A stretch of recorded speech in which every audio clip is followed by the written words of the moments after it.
Hi, Travis here from Wampler Pedals and the Chasing Tone podcast. I want to take a little bit of time to talk to you about the SLOstortion pedal.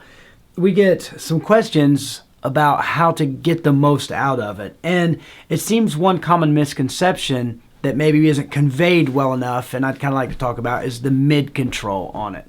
So it's not your traditional active mid control like Brian likes to put on a lot of different pedals. For instance, what an active EQ really means is, in layman's terms pretty much, is when it's straight up and down, that's kind of unity. And then you can cut the bass or treble or whatever, or you can add to it. You can add or cut.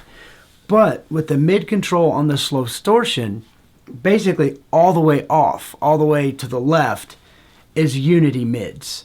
And then all you're doing with that is you're introducing mids. So a lot of people will start everything on noon and think, man, this pedal's really mid-rangey, because basically you're halfway to all the mids that you could add into the pedal. So what I'm going to do is I'm going to play clean so you can get an idea of what the mids sound like there and the overall EQ of the clean amp. Then I'll kick on the pedal. Right now I have the bass and the treble pretty much at unity, and also the mids, like I said, all the way to the left, which would be all the way down. So here's clean tone.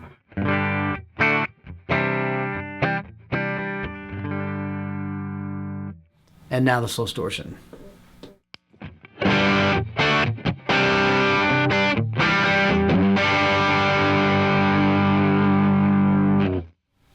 So now I'll start dialing up some of those mids.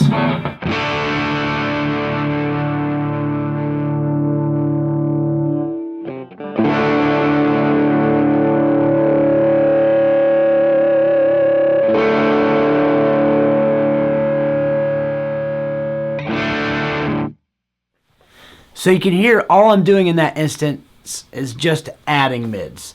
So you can't really cut them on this pedal. Another thing is if you're finding it a little muddy, obviously you can roll the treble up, the bass down. Another kind of trick is if you have a lot of pedals on your pedal board, this boost is actually a buffer. So you can roll the boost all the way down and turn that on, and that'll brighten things up a little bit too. So if you have a muddy SLOstortion or you find it a little mid-range heavy, maybe this helped. Also keep in mind that it's supposed to do a specific sound as well, so it may just not be the flavor you're looking for. But I think it's a great pedal for what I like to do with it. If you have any questions or comments, feel free to leave them in the comment section below.